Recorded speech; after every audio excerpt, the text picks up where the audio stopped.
기도하겠습니다.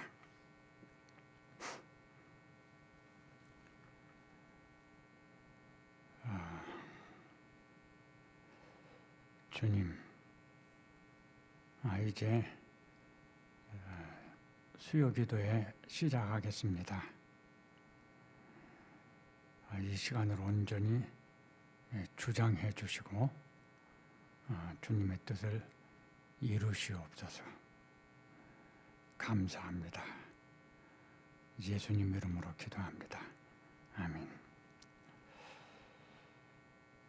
찬송가 205장 부르시죠?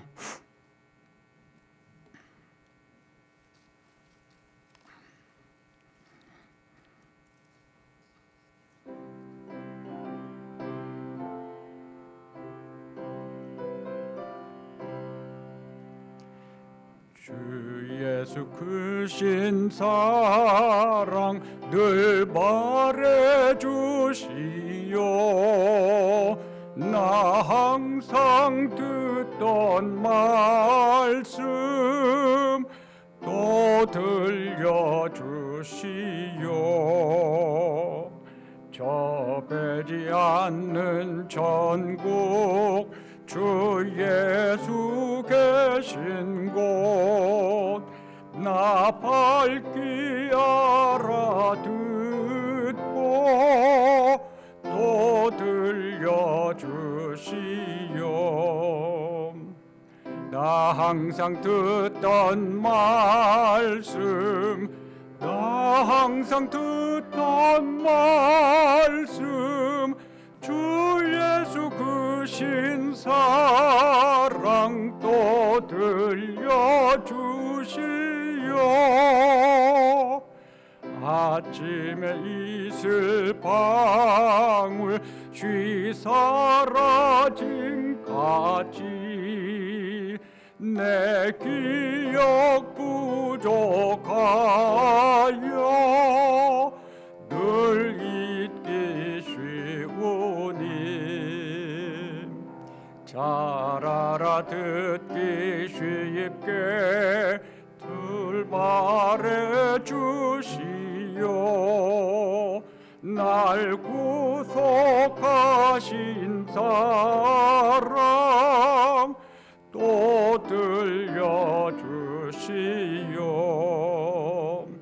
나 항상 듣던 말씀 나 항상 듣던 말씀 주 예수 크신 사랑 또 들려주시오. 주 예수 나를 위해 이 세상 오셔서 날 구속하신 은혜 알아여 주시오. 나 같은 사람 위해 주 보혈 흘렸네. 이 복스러운 말씀 또 들려주시오. 나 항상 듣던 말씀 나 항상 듣던 말씀 주 예수 크신 사랑 또 들려주시오. 이 세상 헛된 영화 날 비호갈 때에 주 예수 크신 사랑 늘 들려주시오. 전국에 빛난 영광 나 눈에 비칠 때 주 예수 크신 사랑 또 들려주시오. 나 항상 듣던 말씀, 나 항상 듣던 말씀, 주 예수 크신 사랑 또 들려주시오.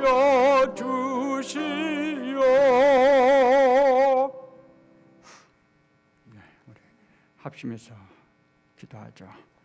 예배를 위해서 함께 기도하고요. 이 예배를 우리 성령님께서 온전히 주장해 주십시오. 이렇게 기도하고요. 또 우리가 정말 사모하는 마음을 가지고 성령의 인도하심을 따라서 주시는 모든 말씀을 잘 깨달을 수 있게 해 주십시오. 기도하고요.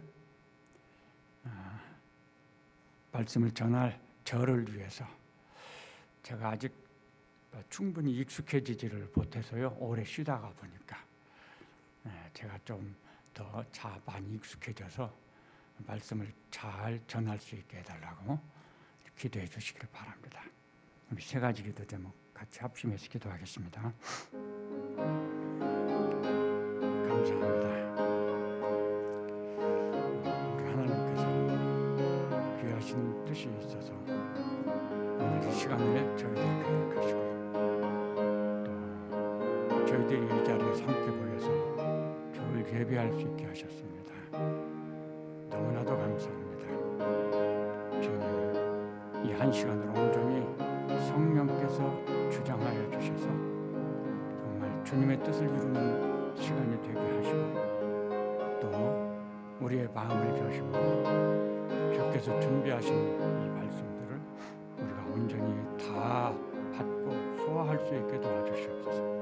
무엇보다도 말씀을 전하는 부족한 종을 주님 붙잡아 주시고 여기에 익숙하게 하시고 그러므로 성령의 인도하심 가운데서 담대하게 주신 말씀을 다 증거할 수 있도록 인도하여 주시옵소서.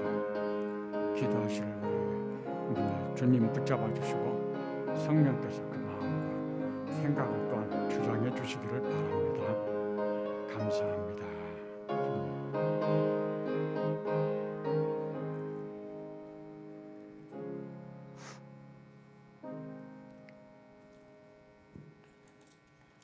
하나님 감사합니다.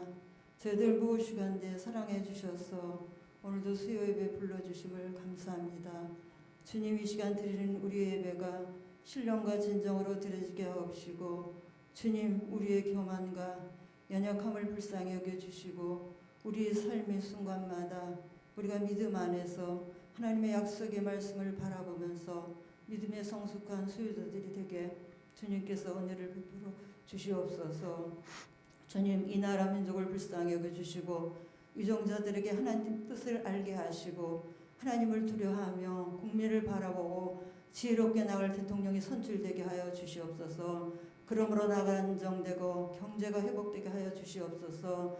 세우신 우리 성산교회를 축복하여 주시고 교회 사명 감당케 하시고 복음의 간격으로 예배가 회복되기를 바라기 원합니다. 우리가 모두가 늘 깨어서 기도하며 건강한 교회가 되게 도와주시옵소서. 주님, 세우신 우리 영숙 목사님 영육간에 늘 피곤치 않게 해주시고 말씀 사역을 잘 감당할 때 힘과 능력을 더하여 주시옵시고 아버지 가정에도 하나님께서 은혜와 축복 내려주시고 우리 보교사님들에게도 하나님께서 같은 은혜를 내려주시옵소서. 하나님, 교회에 파송한 우리 선교사님들을 기억하여 주시옵소서.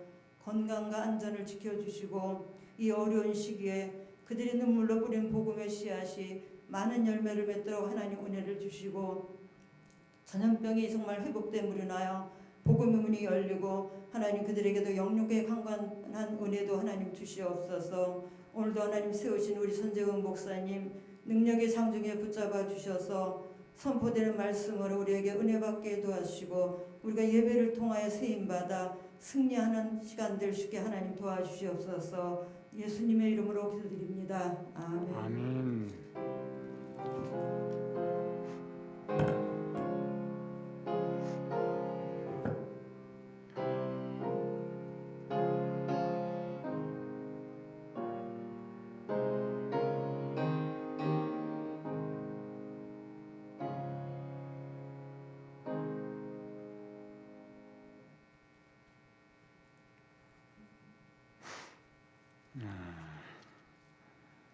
그러고 보니까 제가 이 찬송을 좀 더 불렀어야 되는데 깜빡했네요. 차에서 내려서 마스크 쓰고 오는 것도 깜빡했어요. 지금 생각이 났거든요. 참 죄송합니다. 오늘 말씀은 요한계시록 1장 1절부터 3절까지입니다.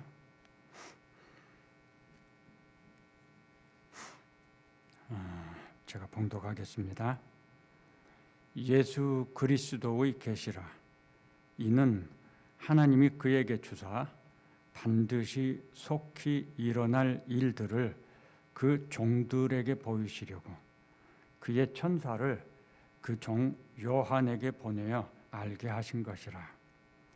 요한은 하나님의 말씀과 예수 그리스도의 증거 곧 자기가 본 것을 다 증언하였느니라. 이 예언의 말씀을 읽는 자와 듣는 자와 그 가운데에 기록한 것을 지키는 자는 복이 있나니 때가 가까움이라. 아멘.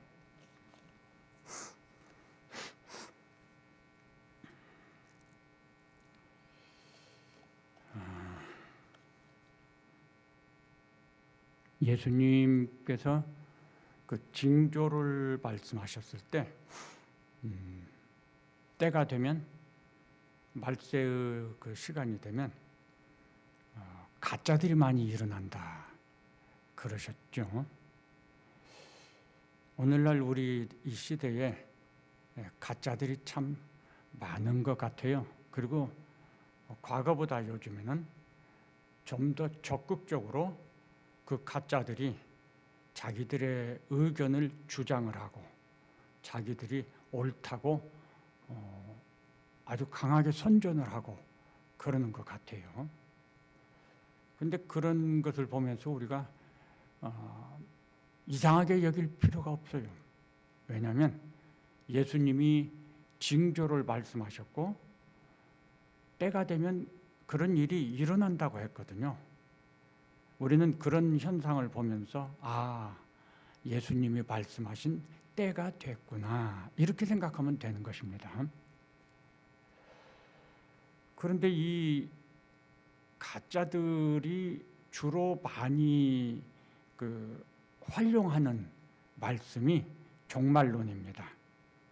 그러니까 이 요한계시록을 많이 인용을 하고 또 설명하고 그러죠. 최근에도 신천지에서 신천지 그 종말론에 대해서 강의를 한다는 그런 광고를 일간지에 엄청 크게 몇 번에 나눠서 이렇게 광고한 걸 보았어요.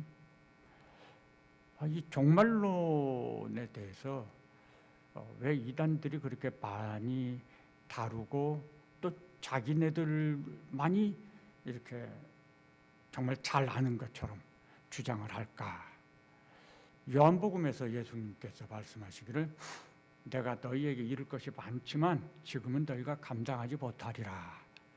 그런데 성령이 오심, 진리의 성령이 오시면 그가 내가 너희에게 가르친 것을 다 깨닫게 하리라, 생각나게 하리라. 그리고 장래일을 너희에게 알리시리라 그랬어요. 이 요한계시록은 예수님의 말씀대로 하면 장래일에 해당이 됩니다. 우리들의 입장에서는. 우리가 이거 잘 알지 못해요.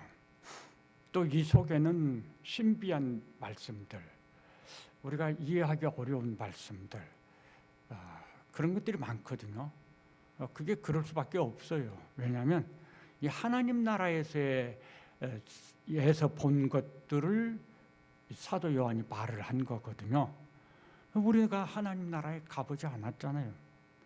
그러니까 그 하나님 나라의 이야기들을 우리가 여기서 듣는 것인데 사실 참 난해한 것들이 많이 있거든요. 그런데 이 가짜들은 그런 것들에 대해서 자기네들이 제일 잘 알고 있다 이런 식으로 주장을 하죠. 물론 가짜들의 그 주장은 틀렸어요. 그리고 엉터리고요. 그런데 그런 말들을 들으면서 많은 성도들이 미혹을 받습니다. 그게 진짜인 것처럼 느끼고요.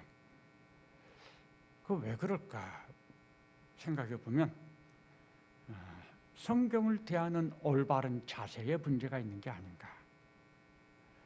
우리가 이 성경을 대하는 올바른 자세를 알고 있으면, 또 그렇게 해서 성경을 익혀나가게 되면, 그러면 가짜들을 쉽게 분별할 수가 있어요. 그들의 말에 미혹받지 않을 수가 있습니다. 요한계시록을 대하는 올바른 자세, 이것은 다르게 말하면 성경을 대하는 올바른 자세, 이렇게도 말씀드릴 수가 있습니다. 이 요한계시록의 말씀이 사도 요한이 성령의 인도하심을 따라서 하나님 나라의 광경을 본 것이라고 했죠. 그것을 그리스도의 계시라 이렇게 지금 말을 한 겁니다. 그리고 그것을 선언을 한 거예요. 계시라고 하는 것은 설명이 아니죠. 선포죠. 이렇게 일방적으로 선언하는 방식으로 전달하는 것이 계시입니다. 자, 우리가 이 계시를, 즉 성경의 말씀을 어떻게 대하는 것이 올바른 자세인가? 세 가지로 말씀드릴 것인데요. 첫째는 믿음의 방식으로 배우고 경험하는 것입니다. 우리가 배우고 경험하는 것이 꼭 믿음의 방식만 있는 건 아니에요. 요즘에는 탐구 생활이라, 탐구 학습이라 이렇게 해서 뭔가를 실험해보고 경험해보게 하고 그렇게 해서 배우게 하죠. 학교 교육이 그런 식으로 많이 바뀌어졌어요. 그럼에도 불구하고 우리가 일상생활에서는 마치 하나님이 계시를 통해서 우리에게 말씀하시는 것처럼 우리 부모는 자녀에게, 또 선생님은 학생에게 사실은 일방적으로 이렇게 전달하는 방식, 이런 방식을 취합니다. 그것을 공식을 가르친다고 말할 수가 있어요. 공식을 가르치는 것. 계시라고 하는 것은 어떤 면에서 보면 하나의 확정된 공식이라고 할 수가 있겠습니다. 예수 그리스도의 계시라. 여기서 이제 그 계시의 내용이 무언가를 이렇게 말씀했죠. 반드시 속히 일어날 일들, 이렇게 강조했습니다. 그런데 이 요한계시록 22장 6절부터 22절은 맨 끝부분입니다. 요한계시록을 시작하는 여기에서 반드시 속히 일어날 일이라 하고 말씀을 하셨죠. 그리고 이 가운데 기록한 이 말씀을 읽는 자와 듣는 자와 지키는 자는 복이 있다고 말씀하셨죠. 근데 요한계시록 22장 6절 이하에 보면요, 거기에 이 말씀이 똑같이 나와 있어요. 반드시 속히 오리라. 이게 강조되어 있어요, 여러 번. 그러면서 그 22장에서는 읽고 듣는다는 표현은 빠졌습니다. 지키는 자는 복이 있다, 이렇게 말씀을 했어요. 거의 대부분 똑같은 말씀입니다. 자, 요한계시록에서 시작에서 이렇게 말씀하시고 마무리에서 또 똑같은 말씀을 거의 비슷하게 강조하셨어요. 오늘 집에 가시면 한번 확인해 보시기 바랍니다. 어떤 생각이 드십니까? 알파와 오메가이신 하나님, 시작과 끝이신 하나님, 좀 연결이 되죠? 하나님께서 처음에 그 말씀하시고 마지막에 그 말씀을 하신 거예요. 반드시 하나님 그대로 하시는 거예요. 이게 그대로 된다는 겁니다. 문제는 어디 있어요? 우리가 그것을 그대로 받아들이느냐 받아들이지 않느냐 하는 차이죠. 성경을 올바르게 요한계시록을 대하는 올바른 자세, 그것은 뭐냐? 믿음의 방식으로 즉 받아들이는 겁니다. 그래서 배우는 겁니다. 그러면 경험하게 되는 겁니다. 순서가 있어요. 세상에서는 보통 해보게 하고 그랬더니 경험하죠. 그게 진짜네? 이렇게 말을 합니다. 성경에서 가르쳐주는 올바른 방식은 말씀을 듣고 그것을 내가 순종하고 그랬을 때 경험하는 겁니다. 이 말씀이 진짜네? 이렇게 경험하고 배우는 것이 성경의 방식이에요. 그거를 믿음의 방식이라고 설명하는 것입니다. 예를 들어보죠. 아파트 같은 이렇게 큰 이제 건물이 있어요. 우리가 거기에 한 곳에서 살고 있습니다. 그런데 반대편 아파트, 내가 살고 있는 곳의 반대편 그쪽에 사는 거기서 불이 났어요. 난 잘 알 수 없죠.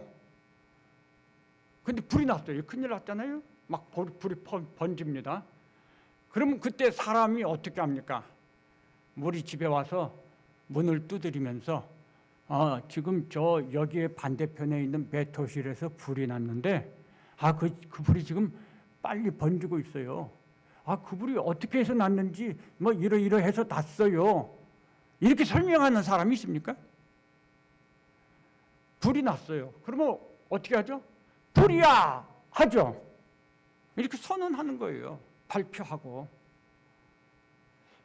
주님이 계시로서 우리에게 선언하고 그것을 깨닫게 해주시는 것은 반드시 속히 될 일이기 때문에 우리가 그걸 알라는 의미가 아니에요.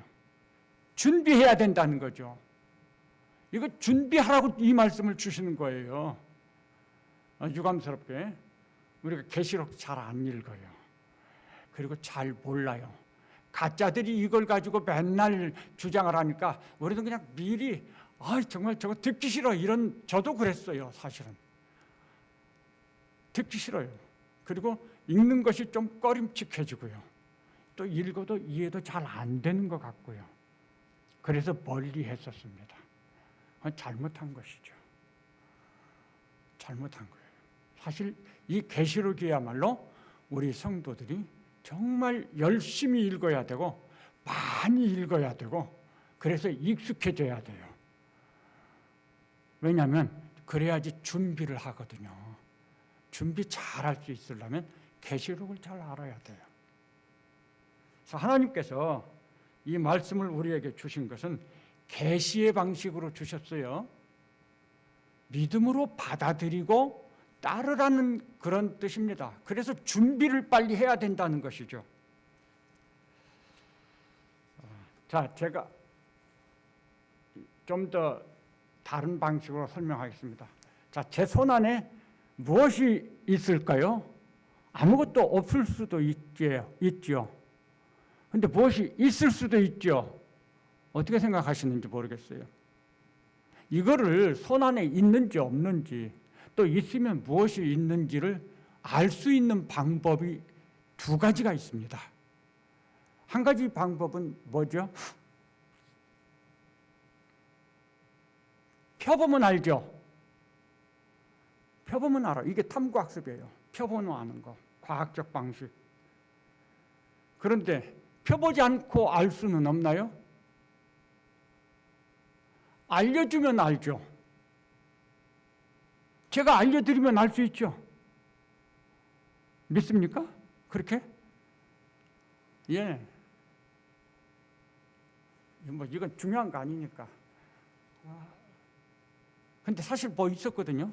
제가 100원짜리 일부러 집에서 가지고 왔어요. 요 말씀 드리려고. 성경을 믿음의 방식이라는 게 뭔가 제가 이렇게 가지고 있었어요. 그리고 이 속에 뭐가 있다 이렇게 말을 해요. 그러면 받아들이고 안 받아들이고 둘 중에 하나를 택해야 되는 거죠. 하나님께서 계시를 우리에게 주셨습니다. 계시로 이 말씀을 주셨습니다. 그러면 우리가 이 말씀을 아는 방법은 그냥 일반적으로 생각하면 두 가지가 생각이 나는 거죠. 방금처럼. 하나는 연구하는 방법이죠. 근데 이게 연구해서 되는 게 아닙니다. 왜냐하면 하나님 나라의 일이거든요. 하나님의 계획이거든요. 그걸 우리가 어떻게 연구해서 합니까? 근데 과거에는 어떤 신령하다고 하는 분들이 이걸 연구를 해요. 그리고 막 숫자풀이를 해요. 그래서 언제 내가 그 주님의 재림의 날을 알아냈다, 언제 오신다, 이렇게 막 선전도 했어요. 틀렸죠. 예수님은 그날과 그때는 아무도 모른다 그랬어요.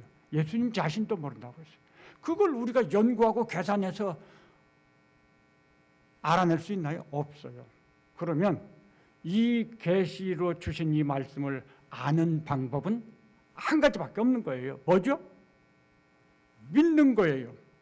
믿음으로 받아들이고 그 다음에 이대로 따라서 살아요. 그때 진짜냐 가짜냐가 나오겠죠. 경험이 말씀대로 해보니까 되네. 이게 맞네. 이게 진짜네.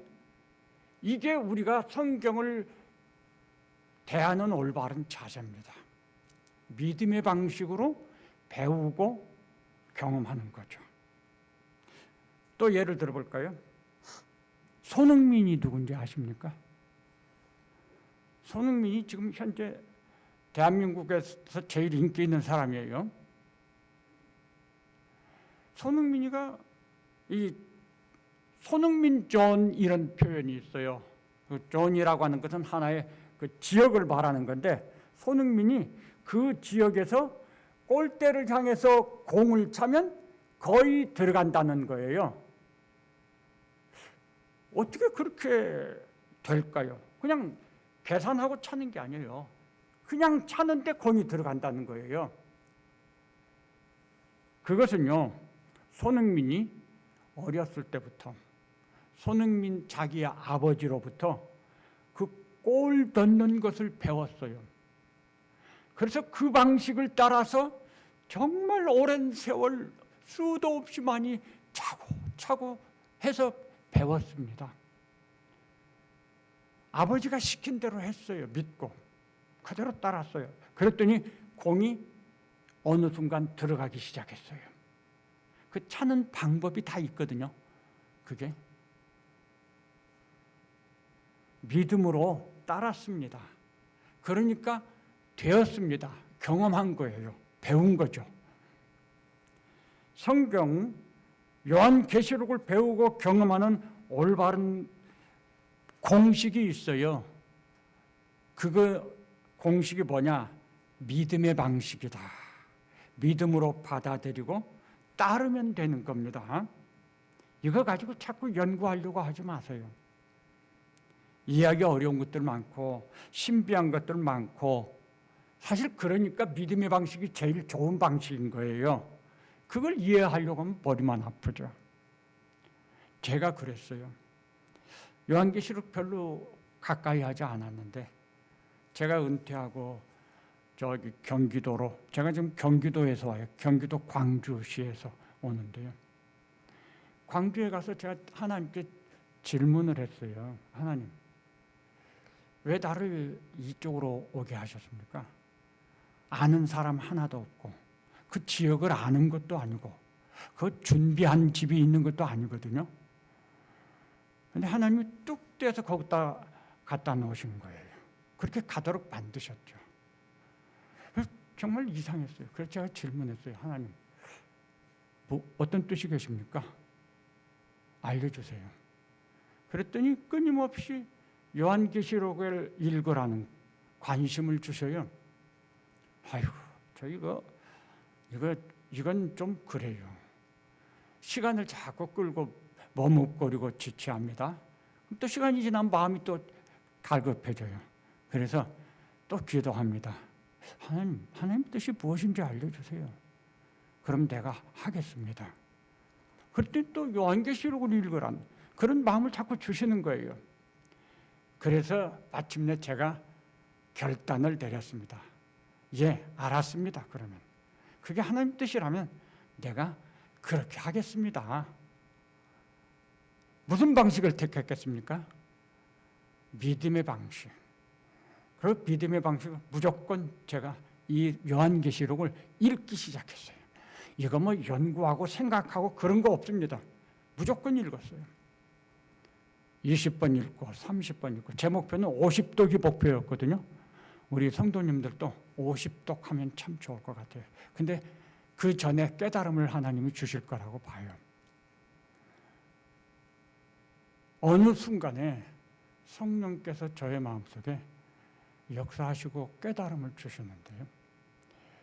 저는 정말 지난 그 몇 년의 세월이 과거의 오랜 세월보다 더 주님과 함께 동행하는 은혜의 시간이었습니다.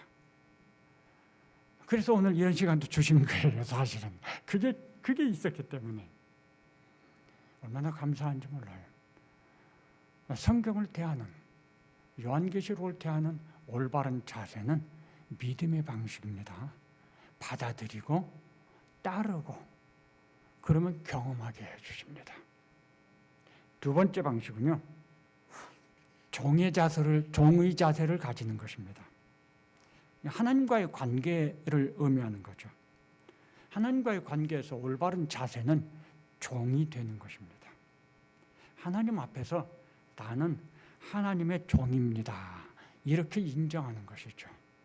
방금 말씀드린 것처럼 제가 그랬어요. 하나님, 주님, 나는 주님의 종이고 주님은 나의 주인이십니다. 그러니까 종인 나는 주인이신 주님의 뜻대로 하겠습니다. 주님이 알려주세요. 처음에는 알려주셔도 제가 자꾸 뒤로 주저하고 미뤘죠. 근데 결국 결단을 했어요. 왜? 종이니까. 제가 그렇게 말씀을 드렸죠. 예, 알았습니다. 나는 종이니까. 종이 뭐 자꾸 이거저거 따지겠습니까? 주님이 하라고 하면 해야죠. 제가 하겠습니다. 그랬어요. 그래서 요한계시록을 읽기 시작했어요. 종의 자세를 가지는 것, 이게 올바른 자세입니다. 여기 성경에 보세요. 1절에 보면요, 반드시 속히 일어날 일들을 그 종들에게 보이시려고 그의 천사를 그 종 요한에게 보내어 알게 하신 것이라. 여기 공통적인 표현이 하나 있죠. 그게 뭡니까? 종이라는 표현입니다. 이 요한계시록을 누구를 위해서 계시하셨죠? 종들에게 보이시려고. 이 종들에게 보이시는 겁니다. 아무에게나 보이신다고 말씀하지 않았어요. 그럼 누구를 통해서 이걸 전달하셨죠? 천사를 통해서. 천사도 종이에요. 종인 천사를 통해서 누구에게 이걸 또 주셨죠? 종인 요한, 사도 요한에게 주셨어요.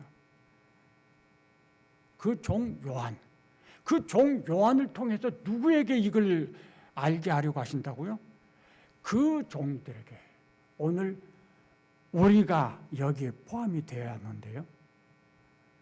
우리가 다 주님의 종이 되었셨습니까? 그래야지 여기에 포함이 되는 거예요. 종의 자세를 가져야 됩니다. 종이 되어야만 종의 자세를 가지는 거예요.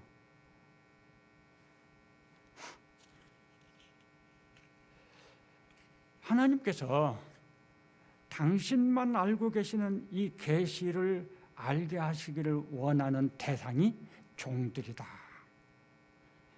바꿔 말하면 종들에 해당되지 않으면 알려주지 않는다, 이런 의미입니다. 이스라엘이 하나님의 후손이잖아요. 그런데 이 이스라엘 사람들이 하나님의 말씀을 끊임없이 거역합니다. 그리고 우상 숭배를 합니다. 얼마나 거역하는지 몰라요. 그러니까 하나님께서 어떻게 하셨죠? 귀가 있어도 듣지 못하고 눈이 있어도 보지 못하게 하셨습니다. 그래서 이스라엘 사람들이 모두 다 타락하고 죄 가운데 살게 되는 거예요. 그런데 그 가운데서 남은 자들이 있어요. 아브라함의 믿음을 본받는 이 남은 자들이 있는데 이 사람들은 하나님께서 깨달음을 주십니다. 볼 수 있게 하시고 종들이었거든요. 하나님의 종들, 선지자들, 일꾼들, 다윗 같은 믿음의 사람들, 이런 사람들에게는 하나님이 보여주시고 듣게 하시고 했던 것이죠. 그러니까 여기 계시록에 보니까요, 이 뒷부분에 보면은 나팔에서나 또 대접에서 나오는 표현이거든요. 회개하지 않더라, 이런 표현이 나와요. 이 사람들이 하나님의 역사를 보면서도 회개하지 않는다는 거예요. 나팔 소리를 들으면서도 회개하지 않는다는 거예요.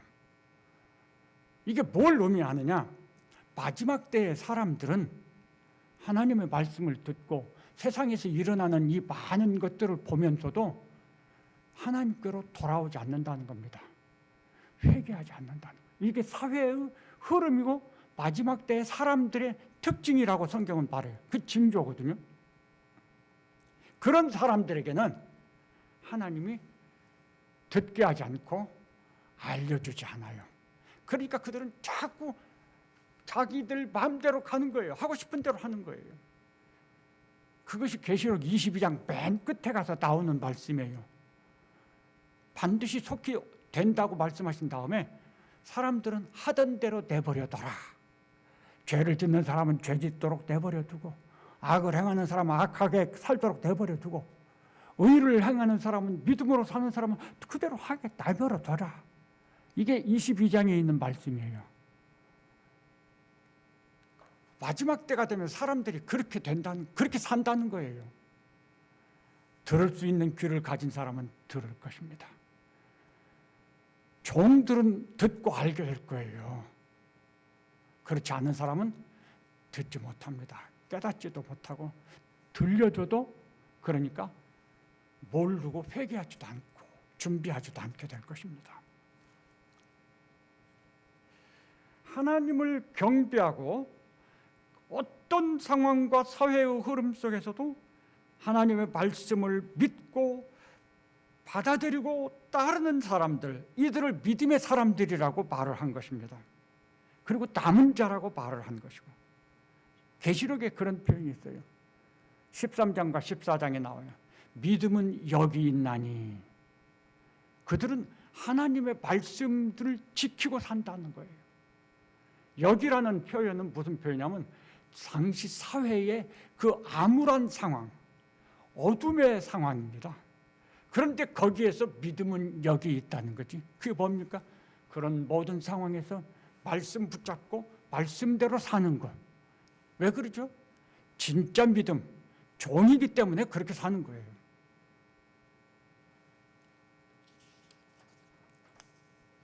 그런 믿음의 사람들이 자기들에게 돌아올 어떤 이익을 얻고자 해서 그렇게 살았습니까? 아니지요. 그럼 왜 그렇게 살아요? 손해보면서 희생하면서 왜 그렇게 살아요? 종이니까. 내가 종입니다. 종은 그렇게 사는 거예요. 우리가 누구의 종이 되어야 할까요? 하나님의 종이 되어야 합니다. 예수 그리스도의 종이 되어야 합니다. 입으로는 내가 주님의 종입니다. 그리고 실제로는 종이 아닌 그런 경우도 있을 수 있어요. 우리 달란트 비유를 잘 아시죠? 5달 주인이 어디 먼 길을 가는데 종들에게 5달란트 주고 2달란트 주고 1달란트 줬습니다. 이 달란트가 지금 돈을 줬다는 말입니다. 달란트가 돈입니다. 재능이 아니라. 지금으로 말하면 엄청 많은 돈이에요. 저는 이 돈 계산을 잘 못해가지고 설명하기가 좀 어려운데, 아마 한 100억쯤, 1달란트가 100억쯤 된다고 해보세요. 엄청 많은 돈이에요. 그런데 5달란트, 2달란트 받은 사람은 즉시 나가서 장사했다고 그랬어요. 주인이요, 이 달란트 돈을 맡기면서 이거 해라 저거 해라 말씀하지 않았어요. 종들이 이거 가지고 뭘 해야 될까요? 묻지 않았어요. 그냥 받았으니까 즉시 나가서 장사했어요. 이 종들은 주인의 뜻을 알았어요. 어떻게 해야 되는지, 무엇을 해야 되는지 알았어요. 그리고 즉시 나가서 그대로 했어요. 1달란트 받은 종은요, 어떻게 했죠? 안 했어요. 우리가 1달란트 받은 종이 성경에서 안 하고 나중에 주인이 오니까 땅에 묻었다가 그 돈 도로 갖다 주면서 이자도 못 받게, 이자도 없이 그냥 갖다 줬죠. 원금을. 그러면서 주인을 조금 비판적인 그런 자기가 부정적인 생각하는 부정적인 말로 주인을 평했죠. 그랬더니 주인이 그 1달란트 받은 종을 향해서 뭐라고 하십니까? 악하고 게으른 종아, 이렇게 말씀을 하셨어요. 왜 악하고 왜 게으르다고 말씀을 했을까? 우리가 이제 흑백 논리에 빠지면 안 돼요. 이 1달란트 받은 종은 아무것도 안 하고 그냥 가만히 앉아 있었다, 이렇게 설명하면 안 된다고요. 그럼 흑백 논리가 돼요. 이 사실 이 1달란트 받은 종이요, 세상에 나가서 자기 나름대로 열심히 살은 사람이라고 봐야 돼요. 자기 나름대로 일도 많이 했을 거예요. 그리고 어떤 면에서 보면 주위 사람들로부터 칭찬도 받고 아무 게 없으면 안 돼 이런 말도 들었을 거예요. 제법 인기도 있을 수 있어요. 지위도 있을 수 있어요. 명예도 가졌을 수 있어요. 굉장히 칭찬받는 사람일 수 있어요. 그러면 이 1달란트 받은 종의 문제가 뭐죠? 누가 주인이냐 하는 거예요. 이 1달란트 받은 종의 주인이 누굽니까? 주님이셔요. 이게 관계입니다. 내가 밖에 나가서 아무리 훌륭한 사람이고 훌륭한 일을 해도 내 주인 앞에서는 아무것도 한 것이 없어서, 주인을 위해서, 종은 주인을 위해서 사는 사람인데 주인을 위해서는 아무것도 하지 않았습니다. 주인이 볼 때, 세상 사람이 볼 때는 나는 존경받는 사람이지만 주인이 볼 때 나는 어떤 사람이에요? 아무것도 안 한 악한 종. 주인을 위하는 마음도 없어요. 그러니까 게으른 종이에요. 자기를 위해서는 모든 걸 다 하는데 주인을 위해서는 하나도 안 했다는 거예요. 이게 악하고 게으른 종이에요. 종이 되어야 하지만 내가 누구의 종이냐? 예수 그리스도의 종이에요. 이것을 우리는 매일같이 되새겨야 돼요. 우리 마음속에 아주 되새겨야 돼요. 난 주님의 종입니다. 그렇지 않으면 우리가 주님 앞에 나와서 사는 시간이 얼마나 됩니까? 세상에 나가서 살다 보면 잊어버려요. 세상에 미혹받아요. 휩쓸리고. 내가 주님의 종이라고 하는 사실을 잃어버리거나 놓칠 수가 있어요. 매일같이 우리가 이것을 되새겨야 돼요. 난 주님의 종입니다. 종이 되어야만 종의 자세를 가지고 주님의 말씀을 들어요. 그렇지 않으면 내 마음에 드는 것은 받아들이고 내 마음에 안 드는 것은 거절하죠. 믿음을 가졌지만 많은 사람들은 주님의 말씀을 100% 받아들이는 게 아니라 선택합니다. 복된 말씀은 아멘 하고 받지만 말씀 속에 나에게 책망이 있고 바르게 함이 있는데 이런 말씀을 들으면 속이 상해요. 그 말씀 설교하는 목사님을 그냥 꼬부라진 마음을 가지고 대한다고요. 왜 그래요? 종이 아니라는 거예요. 하나님의 종, 그리스도의 종은 그렇지 않습니다. 예, 죽으라고 하면 죽겠습니다. 살라고 하면 사겠습니다. 구약의 선지자들의 삶을 보시면 알죠. 종은요, 하나님이 하라는 대로 하는 사람들이. 우리가 볼 때는 어떻게 저렇게 하나 싶지요. 근데 그것도 종은 아무 말 없이 해요. 종의 자세를 가져야지 이 말씀을 올바르게 받아들입니다. 하나님께서 깨닫게 해주십니다. 예수님 말씀하셨어요. 개나 돼지에게 진주를 보화를 던지지 않는다. 왜 그럴까요? 개나 진주는 그 보화의 가치를, 진주의 가치를 알지 못해요. 그러니까 그것을 던져주면 막 짓밟혀. 하나님의 말씀은 진리 중에 진리요. 생명의 말씀인데 이 가치를 인정하지 않는 사람들에게 이 말씀을 깨닫게 해주시는 하나님이 아니라는 거예요. 오늘 우리가 이 말씀을 깨닫기 위해서는 우리가 하나님의 종이 되어야 되고, 이 말씀이 내 생명의 양식이라고 하는 걸 인정하고, 세상의 학문을 대하듯이 세상의 유명한 사람의 말을 듣듯이 그래서는 안 되는 거죠. 내가 종입니다. 듣겠습니다. 따르겠습니다. 이 자세를 가지고 말씀을 대하는 것이 올바른 것입니다. 마지막 세 번째로 지키는 자가 돼야 돼요. 여기 그랬죠. 이 예언의 말씀을 읽는 자와 듣는 자와 그 가운데 기록한 것을 지키는 자는 복이 있나니. 그런데요, 이 말씀이 요한계시록 22장에 가서 보면요, 표현이 아까 말씀드렸지만 22장 7절에 이렇게 말씀되어 있어요. 지키는 자는 복이 있다. 읽는 것과 듣는 것이 빠졌다는 거죠. 그 뭔 차이가 있을까요? 똑같은 건가요? 아니, 차이가 있죠. 분명하게. 어떤 의미일까? 가장 쉬운 말로 하면 진짜 복이 있는 사람은 지키는 자다라는 거예요. 진짜 복이 있는 사람은. 그러면 읽는 자와 듣는 자는 복이 없는 사람들인가요? 복이 있어요. 그런데 어떤 복이냐? 복을 받을 수 있는 기회가 주어진다는 것입니다. 읽었어요. 들었어요. 듣는다는 것은요, 배운다는 겁니다. 우리가 듣는, 뭐 녹음기 틀고 듣는 건 읽는 거나 똑같죠. 사실 여기서 듣는 건 배우는 것이에요. 설교를 듣거나 여러 가지 방식으로 배우는 거죠. 읽고 배웁니다. 그런데 지키지 않으면 뭐가 없죠? 열매가 없습니다. 경험이 없습니다.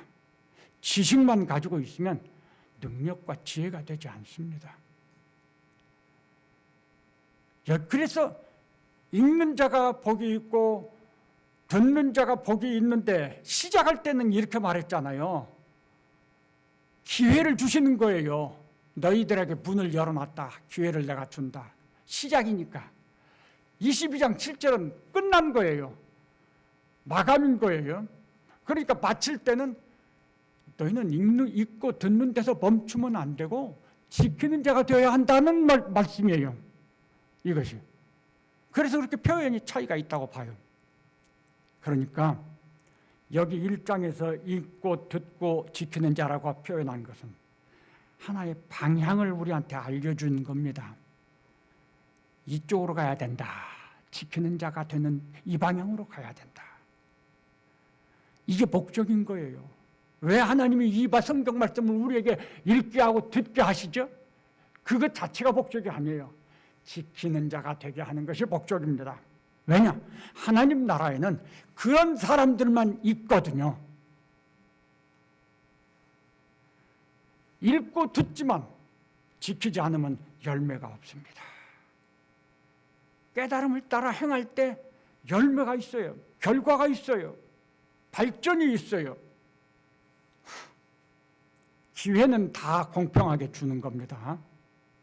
열매는 지키는 자만 있습니다. 이게 어디에 있어요? 이렇게 설명하니까 어디 말씀 생각나는 거 있죠? 예수님이 말씀하신 네 가지 밭의 비유입니다. 네 가지 밭은 길가에 떨어진 씨가 있고 돌밭에 떨어진 씨가 있고 가시떨기에 떨어진 씨가 있고 옥토에 떨어진 씨가 있어요. 길가에 떨어진 씨는 거절하는 사람이죠. 돌밭에 떨어진 씨는 기쁨으로 받았는데 어려움이 오니까 금방 포기하는 거죠.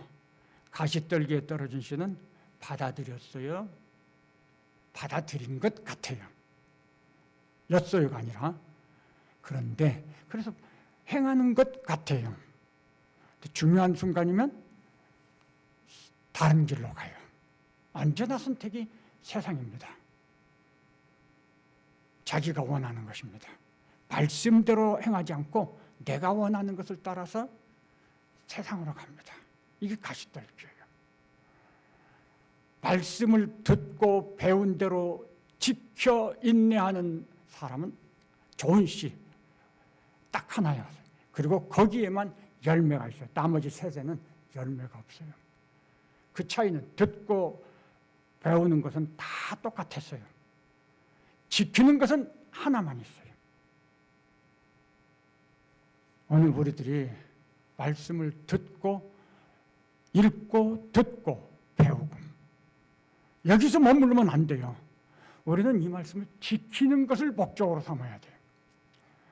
이제 요한계시록의 말씀을 묵상하고 또는 성경의 다른 말씀들을 우리가 묵상하고 들을 때 오늘도 주님 깨닫게 해주십시오. 가르쳐 주십시오. 제가 따르겠습니다. 이렇게 기도를 해야 된다는 거죠. 제가 따르겠습니다. 기도했으니까 따르기를 원합니다. 이렇게 말하면 안 되는 거예요. 반드시 따르겠습니다. 내 결단을 표시해야 돼. 그래야만 행하게 되는 것입니다. 제가 그렇게 기도했다고 그랬죠. 우리 성도님들도 이 성경을 대할 때 나는 종입니다. 주인이신 주님의 말씀을 내가 깨닫게 해주시면 그대로 따르겠습니다. 이렇게 기도함으로써 하나님 성령님께서 우리에게 깨닫게 해주시는 놀라운 은혜로 풍성하게 우리가 누리고 즐기실 수 있게 되기를 바랍니다. 세 가지 말씀드렸죠. 믿음의 방식으로 배우라. 그리고 경험하는 것. 두 번째는 종의 자세를 가지는 것입니다. 주님의 종이 되는 거죠. 세 번째는 따르겠습니다. 지키는 자가 되라고 했죠. 혹시 우리들이 믿음의 생활에서 어떤 삶을 살으셨는지, 하나님과의 관계는 어떠신지 돌아보시면서 내가 어떻게 해야 되나, 내 믿음의 삶을 어떻게 관리하고 살아나가야 되나 생각하시면서 우리 성령께서 우리의 마음 가운데 깨닫게 하시고 인도하시는 대로 잠깐 동안 합심해서 기도하겠습니다. 하나님, 주의 말씀을 대하는 올바른 자세를 가르쳐 주셨습니다. 진리의 말씀, 생명의 말씀을 저희들이 믿음의 방식으로 받아들이고 배우고 행해야 된다는 거 알았습니다. 또 하나님의 종이 되어야 한다는 것, 그래서 종의 자세를 가지고 받아들여야 하는 것 알았습니다. 말씀을 읽고 듣는 것에서 곧 멈추지 않고 지켜야 한다는 거 알았습니다. 사실 그동안의 삶에서 믿음으로 산다고 하지만 이렇게 하지 못한 거 많이 있었음을 고백합니다. 회개합니다. 이제는 주님이 가르쳐 주신 대로 그렇게 따르기를 결심합니다. 성령 하나님 도와주시옵소서. 인도해 주시옵소서. 은혜를 주시옵소서. 감사합니다.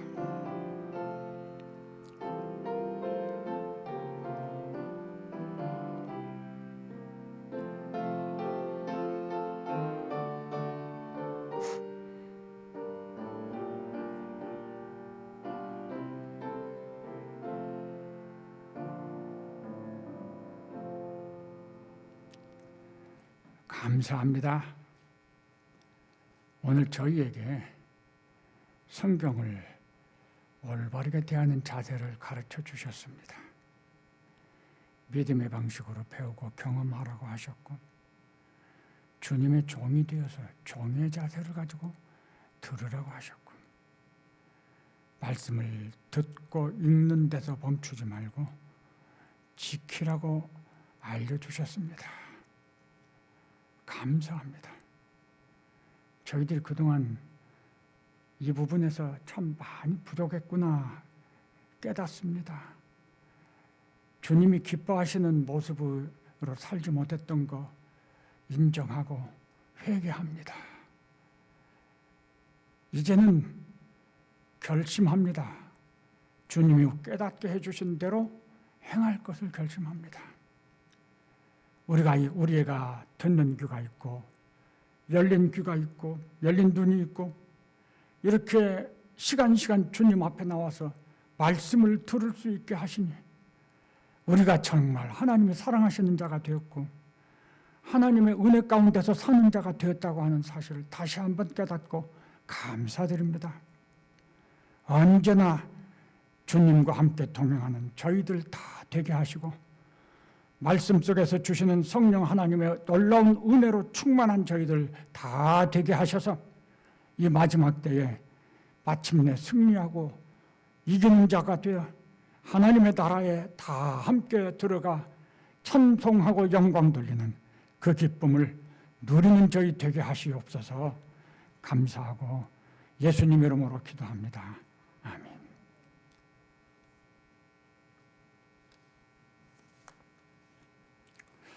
찬송가 171장 3절입니다. 왜 제가 3절만 부르냐면요, 3절은 좀 전투적이에요. 가사가 우리가 지금 이 마지막 시대를 살아가는데 이런 전투적인 마음, 그리스도의 군사라고 그랬거든요. 그리고 가장 격렬한 그 영적 전투를 우리들이 하게 될 거예요. 그래서 이 좀 우리 마음속에서 그런 정신, 그리고 여기는 이 찬양은 우리는 승리한다는 찬양이거든요.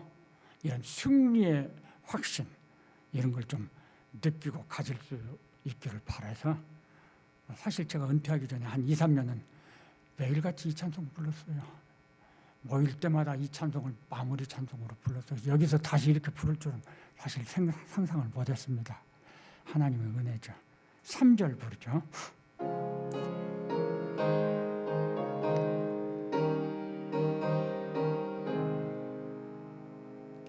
선한 싸움 다 마친 후에 우리 주님 배우리라. 사망 권세 다 물리치고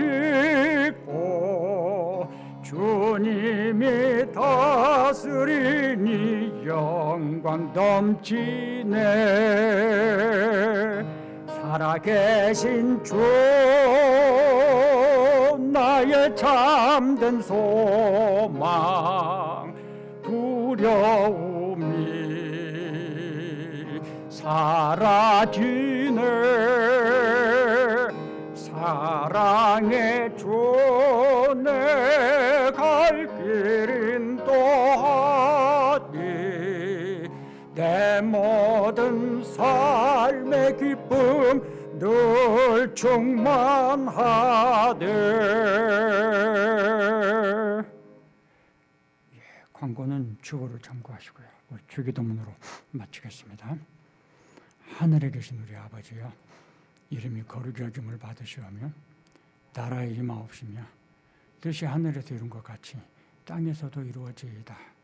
오늘날 우리에게 일용할 양식을 주옵시고 우리가 우리에게 죄 지은 자를 사하여 준 것 같이 우리 죄를 사하여 주옵시고 우리를 시험에 들게 하지 마옵시고 다만 악에서 구하옵소서. 대개 나라와 권세와 영광이 아버지께 영원히 있사옵나이다. 아멘.